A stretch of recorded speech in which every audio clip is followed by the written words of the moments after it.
Hello, this is Catherine Clement in Boulder, Colorado, and this is the weekly Wellness Zoom. And I am just excited and sort of horrified all at the same time about today's topic because I was reading through some blogs and watching some videos, and I came across some really a very disturbing population of people that have been, their bodies are just been ravaged by an antibiotic, which, most people think an antibiotic, wow, that's such a benign thing. Everybody takes antibiotics, right? But these antibiotics are different. They're a different class of drugs, and they get used inappropriately, as most antibiotics do. I can just tell you, I'm going to be on a soapbox tonight, and I know this fellow with me here is going to too. I'm just meeting him. His name is Mark Girard, and he is a leader in the community of people who have been what they have termed FLOXED. Another term I heard was Cipro poisoning, because that happens to be one of the names of one of the drugs, and there's several drugs that I'm sure Mark is much better at educating you on this than I am. So I'm just going to basically step back and let him go with it. But I'm just so thrilled to have you here, and I know you're a leader because I got on Facebook and started looking at Flox groups, and you were an admin on almost every group. So I was like, well, this is definitely the person I need to talk to. I'm going to unmute you here.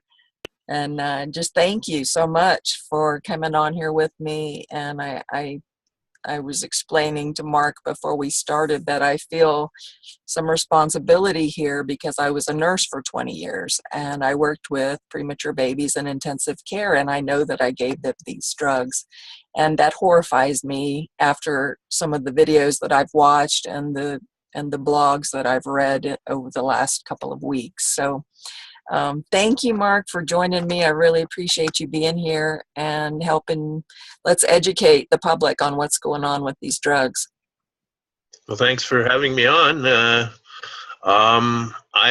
It's been almost 10 years now since I got FLOXED. Back in August of 2007, I was given Levaquin, which is the one made by Johnson & Johnson.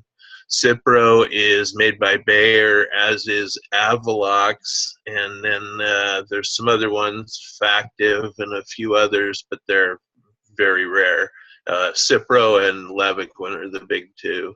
And they also come in eardrops and eye drops, and in surgery you can it's coated on the tips of surgical hoses, and it's used coated on, like if you're going to get screws put in and stuff like that, sometimes they have a Cipro coating sprayed on them. There are actually screws, Cipro screws made with time release Cipro in them that release into the body. So there's a lot of ways to get exposed to this, and in fact they put it in food too. And it's just scary because this class of antibiotics is related to chemo drugs. Every other drug in the class is used for chemo, but these ones just happen to kill bacteria. So they're a very effective drug. It's not that they're a bad drug, it's just that they were originally approved to be used as a last resort drug, and with the Cipro being mass marketed after the anthrax scares back in 15 years ago, whatever that was, that they've been mass marketing these drugs ever since and done incredible amounts of damage. But the thing is, most people, they don't make the connection 3, 4, 5, 6, 10 months later when a tendon ruptures, or they get cartilage lesions, or brain damage, or heart problems, or collapsed lung, or whatever, just damage from head to toe. something shows up, nobody thinks, well, I wonder if the antibiotic I took half a year ago is what caused my tendon to rupture. But that's what it is. These drugs go in, and the way they affect the bacteria is by killing them, whereas the majority of antibiotics, traditional antibiotics, have a very big, sophisticated molecule that matches up with another molecule and jams up their reproduction and stops them from reproducing or whatever. But in the case of these drugs, it's just a very simple chemical that melts the DNA of the bacteria and they die. But our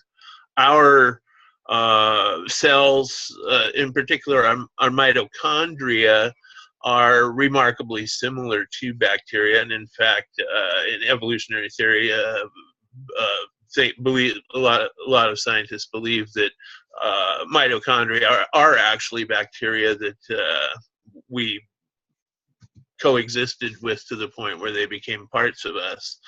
The remarkable similarity means that not only will the drugs mess with the DNA of the bacteria, but they mess with our DNA. And so what happens is we get problems reproducing collagen. So every single part of the body that requires collagen, from the hair and the skin to the teeth and gums, muscles, and in particular tendons, all of them stop reproducing properly, and the cellular matrix, when things are damaged or whatever, when we get an injury, the scar tissue doesn't reproduce properly. I mean, everything from, I have in my eyes, both eyes, at the same rate, my vitreous humors are shrinking. My ophthalmologist had never seen a patient with two eyes having their vitreous basically shrinking at the same rate, and he'd also had never seen a patient my age with this, that his average patient was 25 or 30 years older than me, even just having one eye, let alone both. So that's the case with us. We tend to have a syndrome where we don't just get one of the symptoms, perhaps a collapsed lung or perhaps a tendon rupture. I mean, if we get FLOXED, we get this head-to-toe devastation, and we just, our lives completely fall apart. Our marriages or relationships tend to fall apart. The doctors don't believe us. They tell us, our families that, we are nuts, and insist that we should be taking psychiatric meds. A lot of us end up locked up in psychiatric institutions, forced to take medication against our will, when a lot of times the problem is that our bodies, for whatever reason, genetic variations, we don't metabolize some chemicals, even some supplements. Magnesium is at the core of this. Actually, what happens is the reason the tendons rupture is that when we take these drugs, it takes magnesium to process the chemical. The fluoroquinolone requires a lot of magnesium, and so the body will come up with it however it can. If we're low on it, it spits it out of our tendons, and the biggest tendon is the Achilles tendon, and so that's why the telltale injury of fluoroquinolone toxicity is a tendon rupture. The Achilles tendon rupture is the most common injury. And for a long time they thought, oh yeah, just Achilles tendon, and it's like, no, it's people, rotator cuff tears is another very common one, and even just in the eyes, subtle, you got little tiny tendons that control how we see, and even if they don't tear, a lot of the times they get loose and sloppy, at least for several years, as we go through what's called the acute phase. And it varies greatly. From some people blow right through this and are over it within a matter of 3 months and actually recover, but that is not the norm by any means. Most people, I would say, peak. Actually, they hit the depths at about 9 months out from discontinuation, and then at about 18 months, are 18 months to 2 years getting back on track. But so it depends on how hard they're hit, and it's dose is a factor. Obviously, more often than not, the people who took a whole bunch of it will have big problems. But there are people who have died on 1 or 2 pills, and in fact, this is very common. There have been thousands and thousands of deaths recorded, and the reporting system, MedWatch it's called, for the FDA, is very difficult and clunky and awkward and a pain in the butt. And it's also designed basically where a doctor is expected to turn himself in for causing problems to people, and so they don't.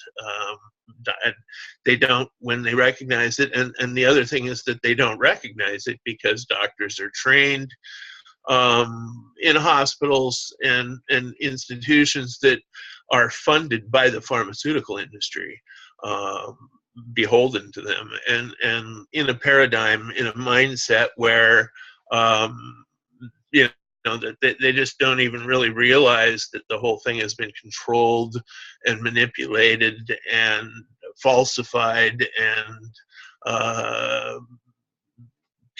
just conducted in a way that is not about making people healthy. It's about making people money. And it to the point where they give these drugs out. The reason they mass market them is not simply that they make $100 per person initially, but the cold ugly truth is that they make billions upon billions of dollars a year selling the people they've harmed with these drugs all kinds of other drugs, right on from more antibiotics, because they're going to have surgeries, they're going to need surgical supplies, they're going to need ointments, they're going to need bandages, they're going to need walkers, they're going to need anti-seizure medication, antidepressants, stomach pills, on and on and on. And Johnson & Johnson, they mass market the Levaquin and make money coming, and then they sell all these other things to people, and they're just that greedy and that evil, and we fight them. I have spoken at the FDA on November 5th of 2015.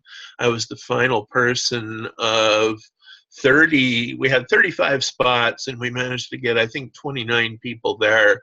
One person couldn't speak; she had a seizure, and another person simply couldn't make it. And then, at the last minute, and then about 5 people had to back out beforehand. We knew they weren't coming, and so a few people spoke a couple times. So we spoke 30 some odd slots, and I was the final speaker. And this was a rare meeting at the FDA where they had a convening of 2 separate panels, the antimicrobial panel and another panel, I think labels or something like that. And then they had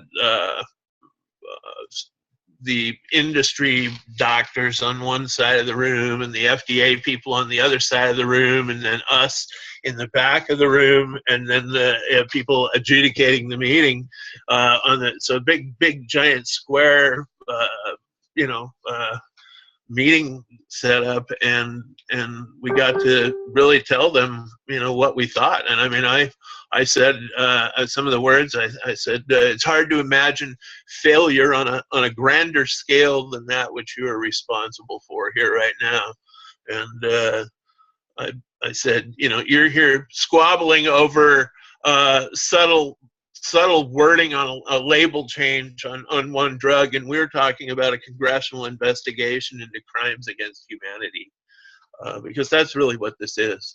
It's Bayer, same company that formed IG Farben in World War II and used the slave labor of the concentration camps to make its chemicals and its war machine stuff. And so they're the same evil, nasty company they've always been, but they're more subtle about it now.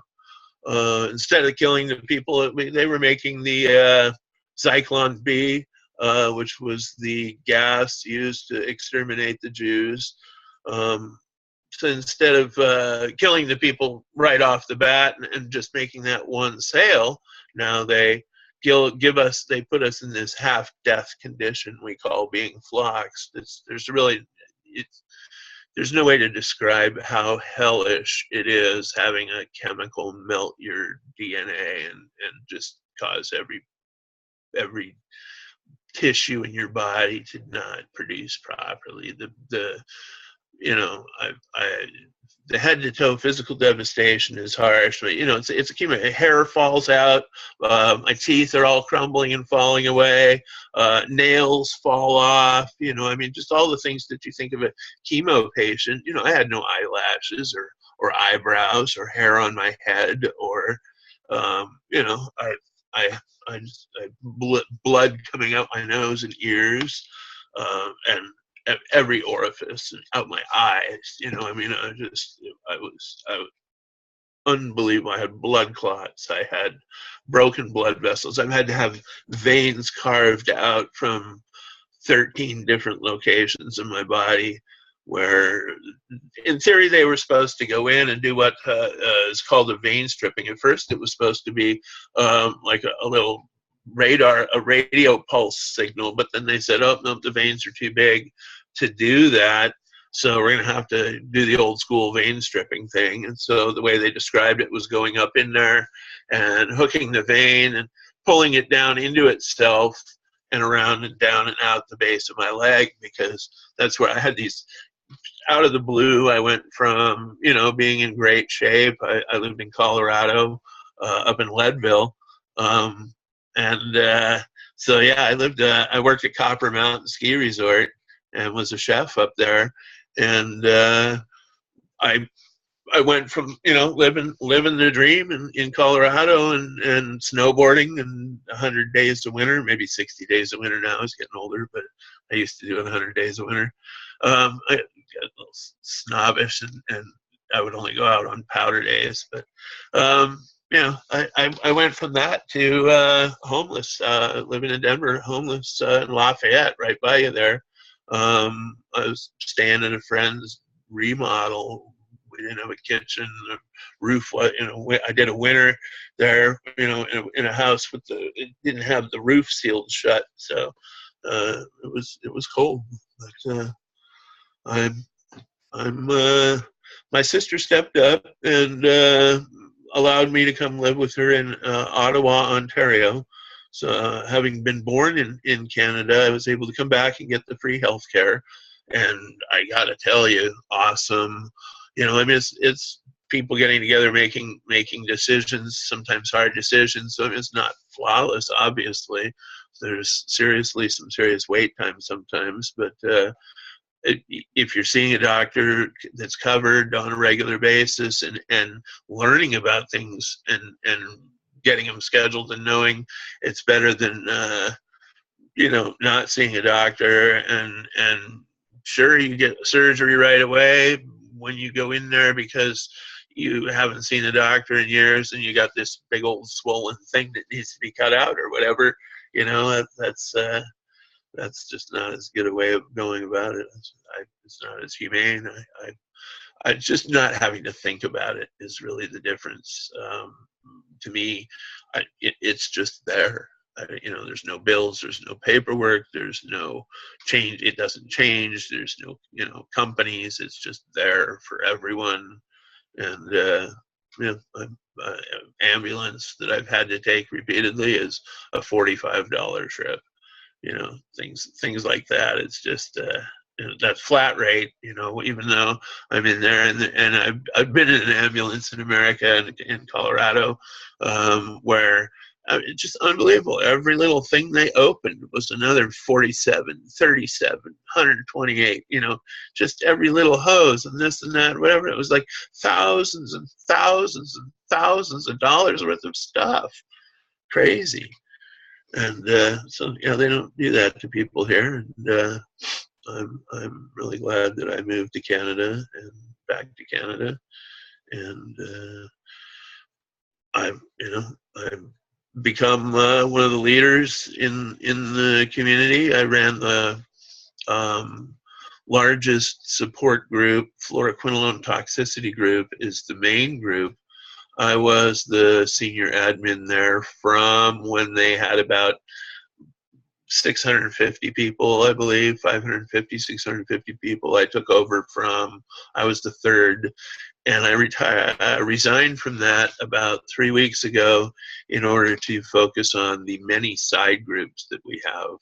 The main group, fluoroquinolone toxicity group, is kind of the mothership, and then we have, like, I run a group called Christian FLOXED, and then FLOXED is what we call ourselves, FLOXED. That comes from fluoxetine. Every drug in this class ends in fluoxetine. So you've got ciprofloxacin is Cipro, which is the big one, and then Levaquin is levofloxacin, and then Avelox is moxifloxacin, and so on. So if you ever get given an antibiotic and it says fluoxacin on the end, and you haven't been exposed to anthrax, then you need to take it back and get your doctor to give you something that isn't an atomic bomb. This is like using nuclear weapons to swat flies.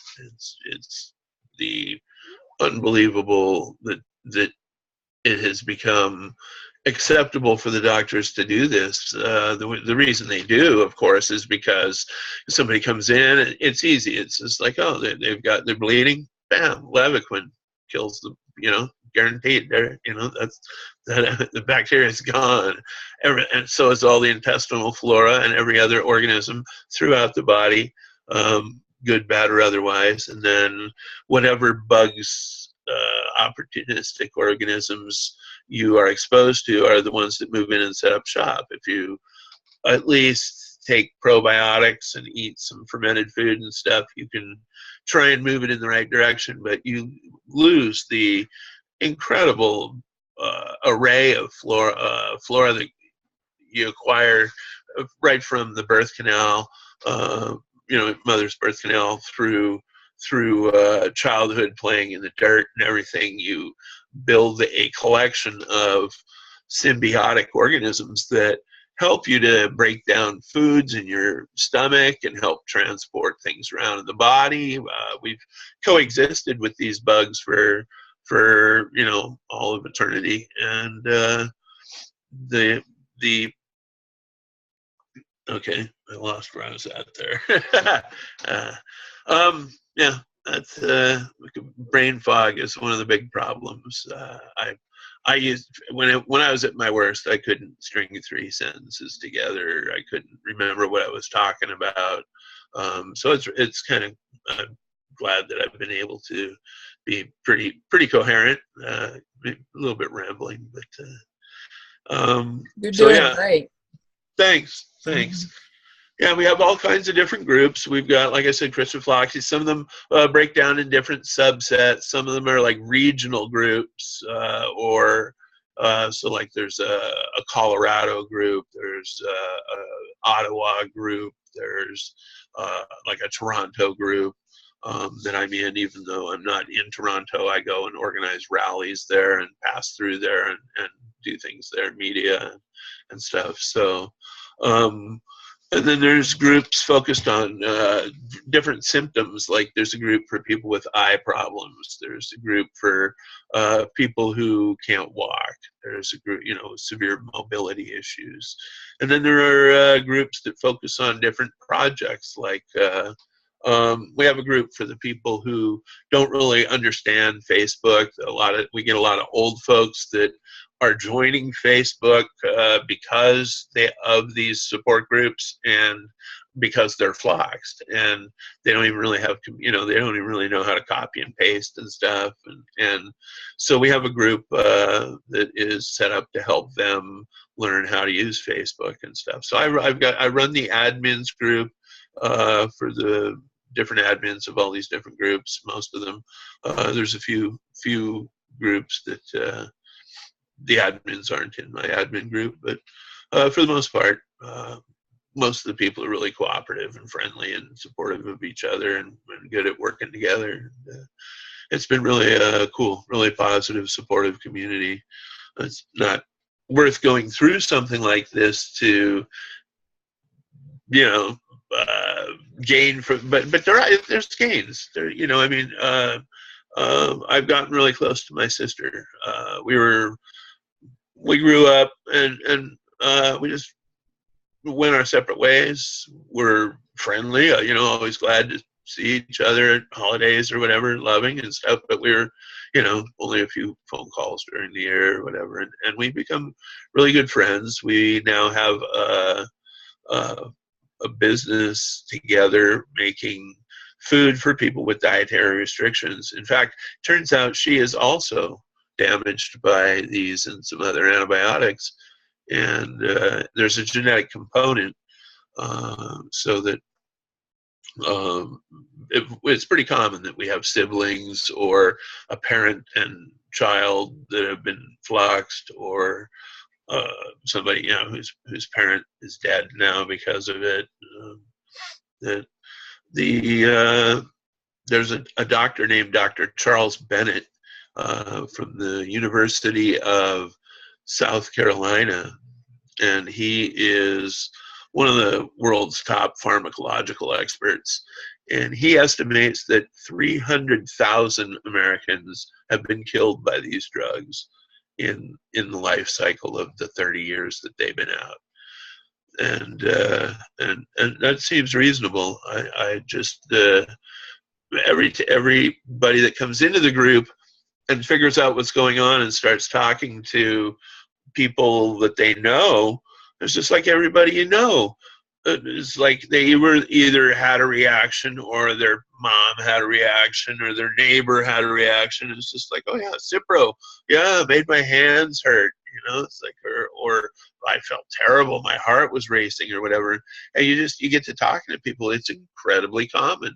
We estimate there are millions and millions of people that are misdiagnosed with lupus or fibro or ALS or even Gulf War syndrome.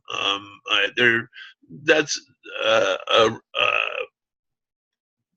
that one's a real mix, because, you know, there's the anthrax vaccine, there's the Cipro, there's the in combat, the people were also exposed to a variety of nasty things, radiation and burning tires, and, you know, just, you know, everything, chemicals, and so, you know, but even the people that weren't deployed have been having problems, and Cipro definitely is one of the factors there. Pretty common denominator, that and the anthrax vaccine. But it's done so much damage. You know, we're talking trillions of dollars to just the people who this happens to. I mean, they go from being active, productive, useful people, and, you know, doing things, helping and being a part of their communities, at least at some level, and they just suddenly become an incredible burden. I'm coming up on 10 years. In August, this will be 10 years. I still live with my sister because she has to help me with things that I really don't want to talk about. pretty hard. She has really helped me. It's been it's been beautiful. It's been really good to get to know her and to be, good friends with her. And we have this business. We make health foods that specialize for people with dietary restrictions. And we make all kinds of unique things, chocolate, low glycemic chocolate that's gluten-free, dairy-free, and soy-free, nut-free, and so on and so forth. And we have different foods that we found to help us. Bird seed, we got a human bird seed, we call it, seed blends and things like that to help with digestion. The intestines most of us get serious intestinal. Candida is just like one of the many problems we end up with, and so some water here.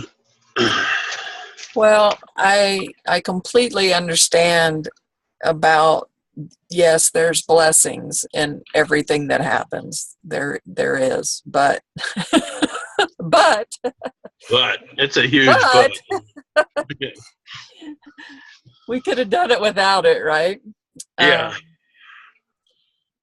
I understand like I was a nurse for 20 years, saving lives. I was that respected NICU nurse, and suddenly when I was complaining of pain that they didn't understand or couldn't find a reason for, I was crazy. And I have been put in 4-point restraints and given psych meds against my will when my body was like so overwhelmed with the drugs they had me on. They had me on really high doses of gabapentin, which is an anti-seizure drug, to try to help this nerve pain that I was complaining of that they couldn't find a reason for.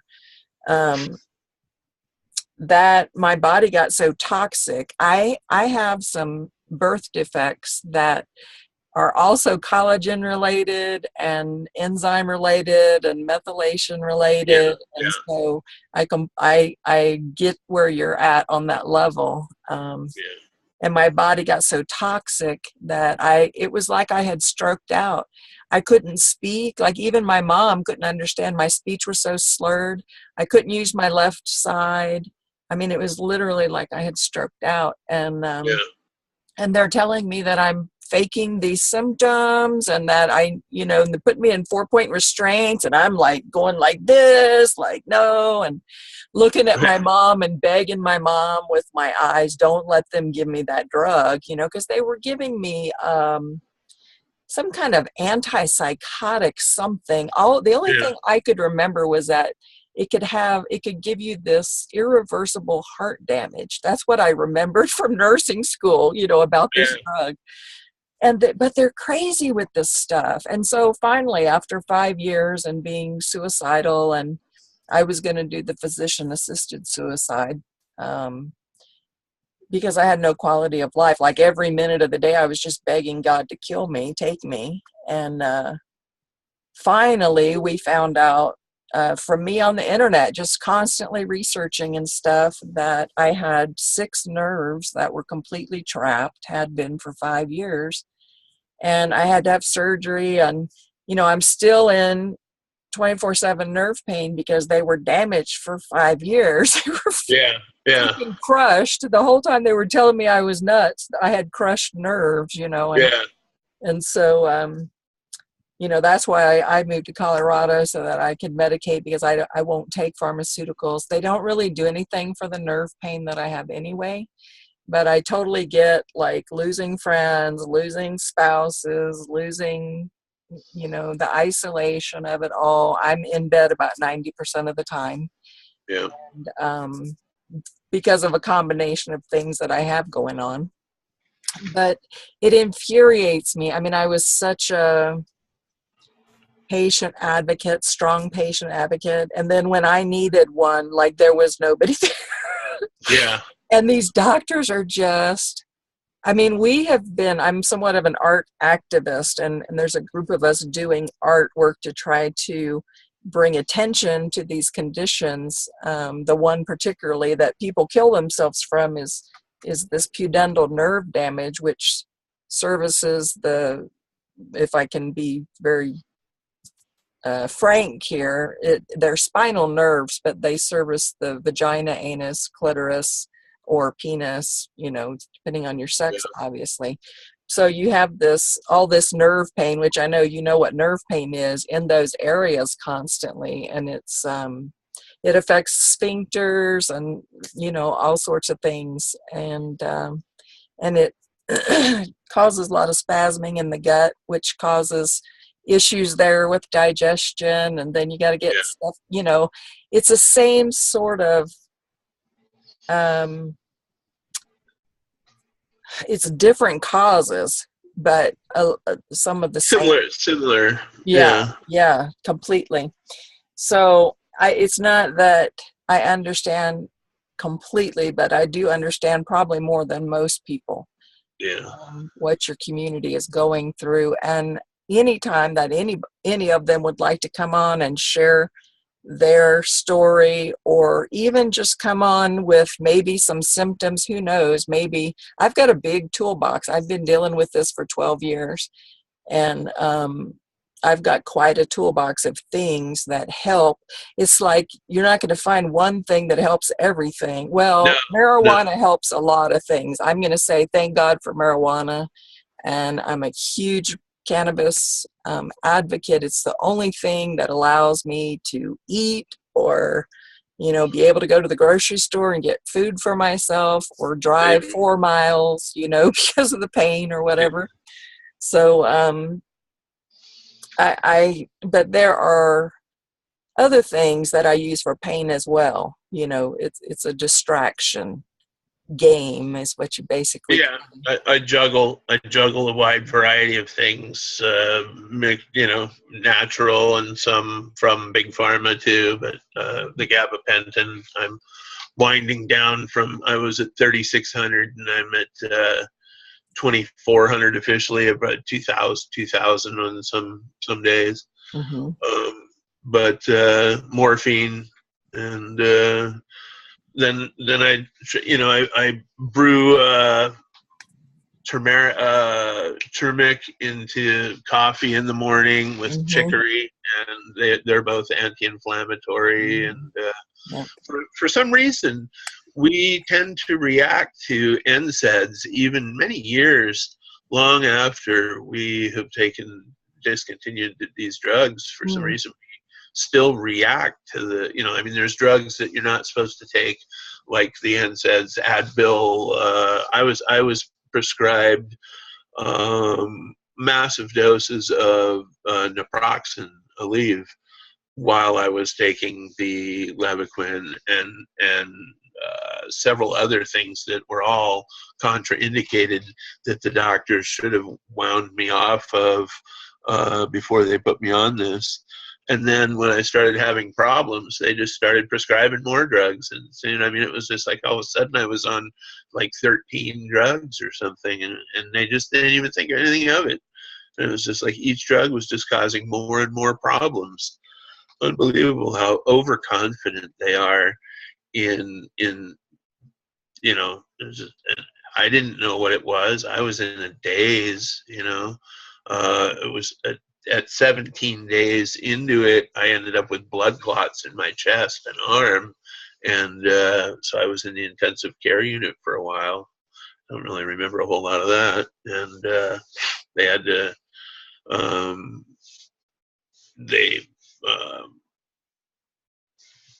kept me there, basically in the ICU, where I was, basically like sitting right in the nurse's station the whole time. Practically, it's just like a room that is a hospital room on one side, and it's the nurse's station on the other. And so I was in there for days on end.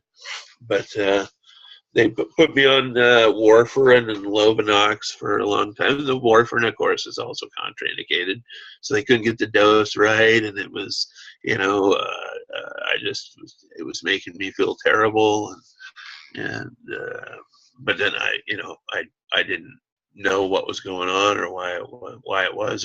It took me 3.5 years later. I was reading an article, and it was just like, hey, do you have have any of these symptoms? And it's like, I have every single one of those symptoms. And it's like, have you taken this? And it's like, Levaquin? Yeah, I took Levaquin right before all those symptoms started. And so I got on the internet and found these groups and got involved real quick. The main group, fluoroquinolone toxicity group, was already there. And then I pretty much became an admin very quickly, and then became the senior admin. And I just, I was getting frustrated that I was not able to spend my time building these side groups and focusing on even doing things like this. It was just basically taking all my time to whenever there was a crisis of some sort. When the people in the community, the vast majority of them are so nice and it's so awesome, but when you're the senior admin, you get stuck with the crappy job of policing the people that aren't nice. And so it was just, we'd go from one issue to the next and I keep trying to set up these plans to do everything from trying to build a foundation to media contacts, politicians, so on and so forth. And it's like, instead I'm explaining the rules, and then I'm explaining the rules. And it's like, all right, so I'm just excited because I got a new computer and I am, just now getting all these groups, contacting the people that are in them and saying, hey, I've finally got some time. We're getting these things going. I've got one I call FLOXED Farm Group. And that's where we want to build a network of people who are turning their properties into cutting edge / old school food forests with, sustainable, organic or semi-organic, close to organic type farming techniques that yield food year after year, a lot of perennial type things, get them planted so that we don't have to deal with planting every year. In my case, we've got some apple trees, ancient apple trees, and then we got some newer fruit trees, and we've got raspberries are doing really well. Strawberries are doing pretty good, other berries, and a bunch of other things that we're getting in, but the raspberries that we've got are just awesome. And they just, the big fat raspberries that start almost, as soon as spring gets going, and they produce until there's snow on the ground, half a year. So. Yeah, the organic food is important, but it's expensive, so we have, I kind of live, it's not, I've lived in some communities, sustainable communities. This is like a semi one, there's several people that live here on the property, and we work together on the garden and things like that. I can't do much out there, quite honestly. I do what I can, so I'm the slacker. Yeah. But I pray over it, and I do what I can. And yeah. And I help people with things like this, bringing awareness and, talking to people at 3 a.m. when they want to kill themselves and things like that. Thank God for the groups. I know a lot of doctors despise the groups, but if it were not for a forum on pudendal neuralgia, I wouldn't be here talking with you. I would have committed suicide because it was only by finding that group and, like you said, seeing the list of symptoms and going, oh my God, I've got every one of the symptoms of that. Yeah. And then finding a doctor and finally getting the diagnosis. And it was just like, oh my God, it saved my life. I mean, I'm in still tremendous pain, but the pain that I was in before was just crazy. Like, yeah. And I don't hang out in the forums all day long or anything because I try to keep myself focused on things other than pain. Yeah, yeah, um, but it's so important to have somebody to talk to that really understands, that has a clue about what you're going on about, because the people that don't have it just don't get it. They just don't understand how it affects everything. yeah. And when, like you said, when the doctors are telling your family you're crazy, I mean, my mom just stood there and let them put me in 4-point restraints and give me this antipsychotic drug, and they had her convinced that that's what was wrong with me, when obviously I was already so toxic on the medications that I was on. I was on about probably 8 or 10 medications between muscle relaxers and Yeah. baclofen for my bladder and, this and that and the other. And I don't think I need to do that 23andMe. I do need to do that. I haven't done Um, it either. Yeah, have I've you not. done it? No, I No. haven't. Yeah. A It lot of would people probably in our community. help us both a lot to do that, because then we could be more focused on exactly what enzymes we need or whatever. But Hmm.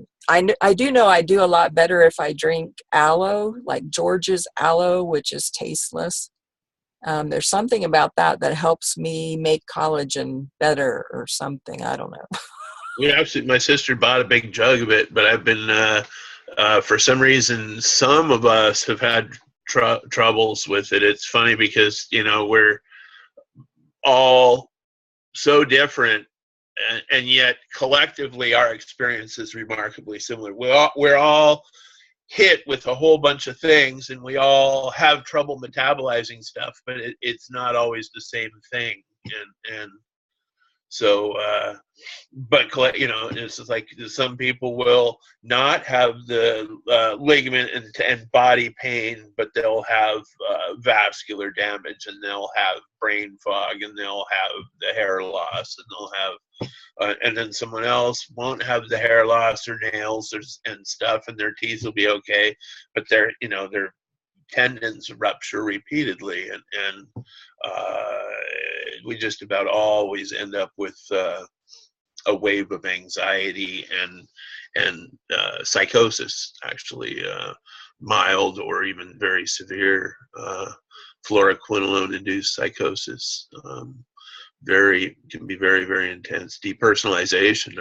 At times it was like I was standing there watching myself, thinking, "Oh, what's he going to do next?" And I was telling people things that was just ridiculous.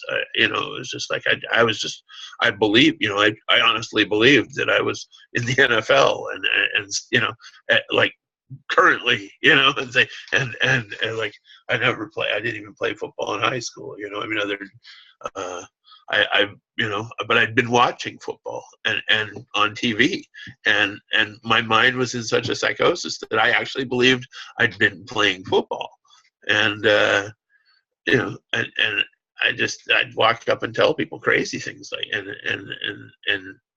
I was like watching myself, and like knowing it's like that's not true, like that's not, and laughing at me, it's like it was a very bizarre experience, like a depersonalization, and yeah, Now, is gabapentin something that they commonly give to you guys? Because I can tell you, when I was on gabapentin, my hair was falling out, my teeth were rotting out, I had brain fog, I had word searching. I came out, when I came off of that drug,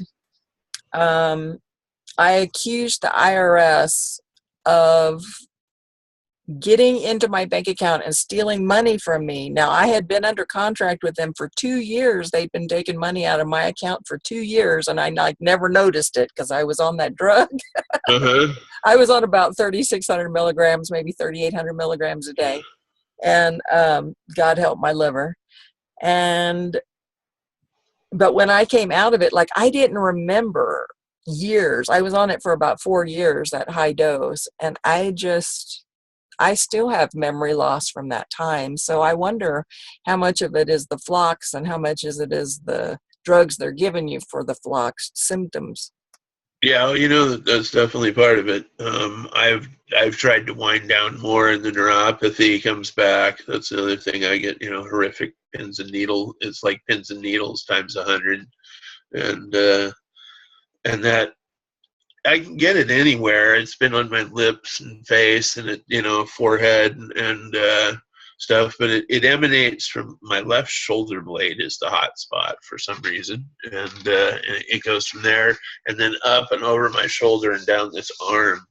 Especially if I'm on the internet a lot, using the mousing, typing, I'll start to get intense numbness and neuropathy going on, tingling. But the gabapentin, much as I hate to take anything from the pharmaceutical companies, it helps. And It didn't help my symptoms. I'm glad that it helps. I tell people if you find something that helps, use it. yeah. There's no sense being in torture. Like about a year or two ago, I finally broke down and started taking it's an old antidepressant called nortriptyline, but what it does is it knocks me out, because I use marijuana from the time I wake up until the time I go to bed. Marijuana does not make me sleepy. So I can't go to sleep because of the pain, and so I take that pill. But for 10 years I went without sleep. Don't do that. It's just stupid, you guys. I mean, yeah, there's natural things. Try everything natural that you can. Like you said, I use turmeric every day. It's an anti-inflammatory. I mineralize and alkalinize my water so that I'm, helping my body there. And how fabulous that you and your sister have developed this company. I'd love to hear more about that. I know we're almost at the top of the hour and you're probably exhausted and everything. It's late there, but sometime, come back. I'm here every week, and sometimes I don't have anybody to talk to. I'll just talk to myself or put on a video of something that I found that's interesting or whatnot to bring attention to different conditions and stuff. So, but I'll definitely add you to my wellness group, and you can post in there about your business if as long as it's health related. I don't want like MLM recruiting posts in there. Yeah, but no, it's nothing like that. But if somebody, like, I'm in a networking company that sells wellness products, but I'm in there because that way I get it cheaper. Yeah. And I know I'm going to buy it every month anyway, so yeah. Well, thanks for having me on.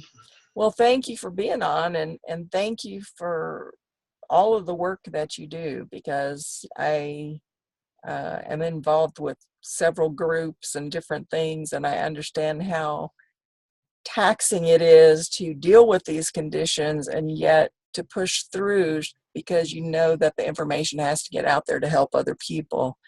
I've got this little meme I forget exactly what it says, but something about, I love the people that, walk out of the fire and then walk back into the fire to like get the other people that are in there. That's who we are. And it's always a pleasure to meet other people on that path. I appreciate you. And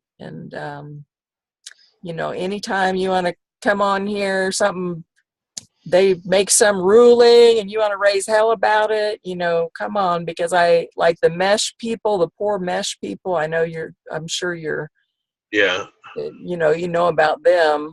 That's another group of people that their whole bodies are being completely ruined. And those meshes, besides being a nasty layer of fiberglass or whatever, are often coated with fluoroquinolones. Oh my God. So they're getting FLOXED at the same time. As at the same time that the fiberglass shreds are coming apart inside them and whatever else. Just terrible, terrible.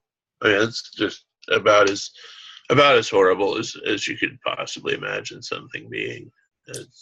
Our healthcare is so barbaric. It really is. Yeah.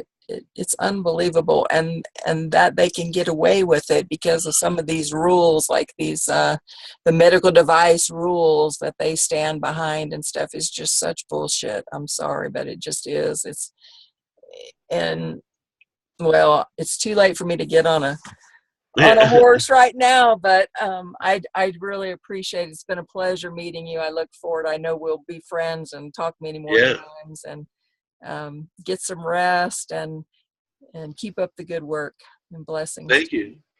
Thank you. Thanks. Have a good night. All right. Bye-bye.